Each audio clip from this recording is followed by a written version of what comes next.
Greetings, fam. You know what? Opening up Africa is very important. And we have seen through the years, we've seen countries trying to open up their rural areas. China has been very instrumental in this with their road and bridge initiative. And China, between, let's say, from 2000, they actually opened a lot of areas in Africa. We saw roads in some rural areas that we never expected them.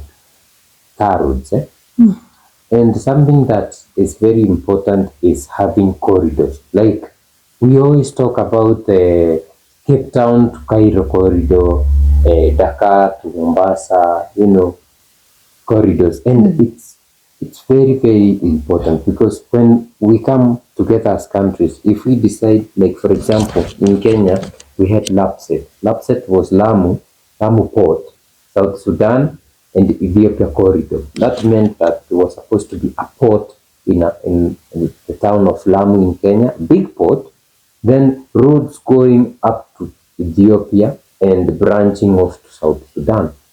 They are using the Kenyan port, and from the port there are roads and rails. So the China Belt and Road Initiative is the one that was very instrumental in this. And I don't know what happened because it was supposed to end in 2030. It was supposed to have these big, beautiful projects going on, but I think corruption has taken toll on it. We also have the Tanzania, Rwanda, Congo belt. There's that belt that has electric trains and all that, and they are using the port of, I think, Dar es Salaam.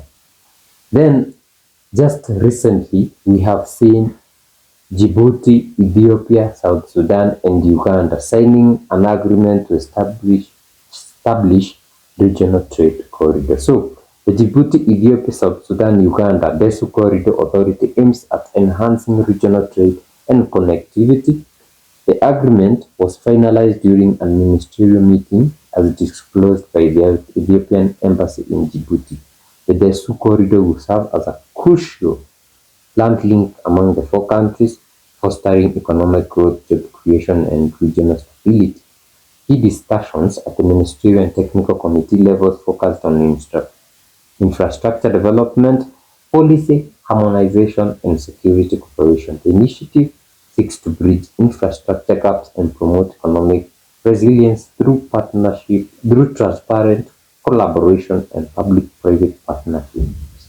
Embassy and added. This is very, very good because, of course, we have a corridor that was supposed to come from Kenya, going to Uganda, Rwanda, Congo, connecting East Africa. But, it has long stayed dormant. I don't know why. Maybe the problem is Kenya. Yes. But now having another corridor on, Uganda, Djibouti, Ethiopia, South Sudan, and Uganda will be very important. One, to open northern Uganda, to open, they already have a beautiful rail coming from Djibouti to Addis. So to open the western part of Ethiopia, open the southern part of South Sudan, open the northern part of Uganda, congratulations to these countries for this move. Yeah, and I'm just glad that it's not some project funded by EU, US, initiative from a mine to a town so that it passes through to the port. Like this one, the Lobito corridor in Angola. Yeah, this one is trying to create linkages for trade, for the African people, by the African people, and hopefully it will extend to the rest of, East Africa up to Southern Africa and the rest of Africa. Yeah. What we usually see is them coming in and exploiting our minerals and lying to us that they are creating infrastructure, railroad infrastructure, which at the end of the day is going to be used by them and it's going to benefit them, exploiting our minerals and making it easy for them. After a few years when they are done, that road, that rail is damaged and nobody even cares about it because it was never meant for the people. What we are seeing right now in Kenya, for example, we have kind of rail that is within the interior of the country. 99% of that rail is used for transporting, cargo, the oils, the fuel, of which it is helping the African people, and we are glad it's happening that way because sometimes, you find that petrol stations in the furthest of the country do not have fuel, and this one is serving. So imagine if this happens and it's going to help these people. Sometimes you hear stories about Sudan, and what we read about these countries in the media is that the country is in the worst of the worst conditions. Recently we saw Wodema, is it like a year or 2 years back, showing us what Sudan looks like. I was very shocked because some years ago they didn't even have mains like electricity. They would use generator, and it's in Juba. I think they are still doing that. And right now they are creating it's going to improve a lot of things in Sudan. It comes with that because Ethiopia is selling electricity. Then remember, the north of Uganda has oil. South Sudan has oil. Ethiopia has gold. Then Djibouti. It would be amazing. It's a powerhouse. So kudos to those 4 countries, and it's amazing. And we wish that this could extend to Chad or Central African Republic or the Republic of Congo and DRC, so that, some part of Eastern DRC can also be, when they produce their items, they can ship directly to the East Africa rather than, taking, because there are no roads in those parts of Congo.